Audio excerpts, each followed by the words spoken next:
Hi, I'm Zachary Cowan, the author of the Study Daily books, and thanks for joining me for a look at Doctrine and Covenants section 52. I love this section. It's really interesting. It comes from an early conference in the history of the church, and there's all kinds of interesting things that happen. For instance, we learn in the heading that this is the first time that high priests are actually ordained, and that many missionaries are called, and even that there's some rebuking of some evil spirits. And so early on in the first few verses of this section, you get instruction to apostles and prophets and other people who are called on missions. Go two by two, go in the Spirit, take this direction until the next conference, which is really neat. Conferences are supposed to give us direction in between those times. As you go forth, teach the things that are taught by apostles and prophets. That's verse 9. And then you get a pattern. In verses 14 through 19, the Lord says, all right, there's still this pandemonium going on about what's fake spirits, real spirits, of gifts of the Spirit. How do you detect? Verses 14 through 19, the Lord says, look, if they become contrite, if there's less of an edge to them, if they're more broken, if they're willing to obey commandments, and if they're being kind and thoughtful and prayerful, then you can know that these things are of me. So we can look out for those things. And thus, we don't have to be overcome by a spirit of pandemonium in church.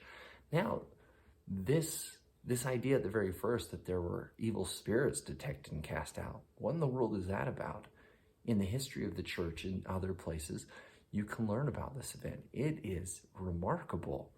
So Joseph Smith laid his hands on a man named Lyman White, and when he blessed him and ordained him to be a high priest, his countenance starts to change. He almost kind of starts to shine, and he makes prophecies, and Joseph then Lyman sees the heavens open and he sees the Father and the Son, and Joseph says, look, I see the same. And this is remarkable. And then he's done with that. Then he lays his hands on a man named Harvey Whitlock. When he lays his hands on Harvey Whitlock, the opposite happens. His countenance almost diminishes and darkens. And Hiram leans over and his eyes go big and he's unable to speak. And his hands, they say his hands are, he goes around to people and he's not able to talk and he's holding up his hands. And Hiram goes, that's not of God. Joseph said, give it a minute. And as they watched, Hiram goes, I know my duty. And he steps forward and he says, in the name of Christ, I cast the devil out. And down goes Harvey. And as soon as Harvey goes down, there's a man named Lehman Copley, from section 49, the former Shaker. He's sitting in a windowsill. All of a sudden, he gets spun into the air and does a somersault, lands in the middle of the room.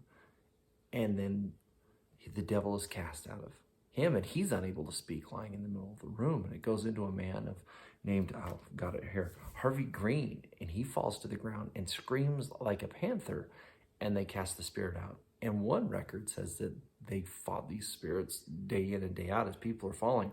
This is different from them willingly falling themselves and doing these things. But this pandemic type of thing has seemed to caught over, and now there's here, and it is pandemonium everywhere. And finally, things are calmed down and they can continue with the conference. Now, the idea is this. Why in the world would Satan attack in such a physical fashion? Later, Joseph said this was the man of sin being revealed, that Satan had revealed himself. One, he has physical power, but two, it's not as powerful as God's power and the authority he has given to the church. But why would he attack? In the heading, we learn that this is the first time ever high priests have been called. And there are over 30 people called on missions in section 52. Just look at this. You may even want to mark the names in these verses. So you've got verses 3, verse 7, verse 8, verses 22 through 32, verse 35. Over 30 people are called. I have learned that Satan attacks future leaders and future missionaries because of the influence and the power they're going to have.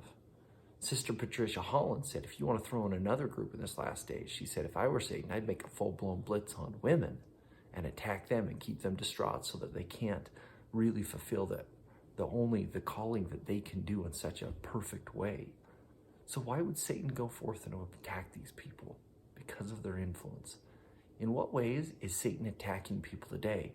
The physical stuff doesn't really work, because as soon as you attack somebody physically and bind their tongue, hello, they're aware that they're Satan and there must be a God as well.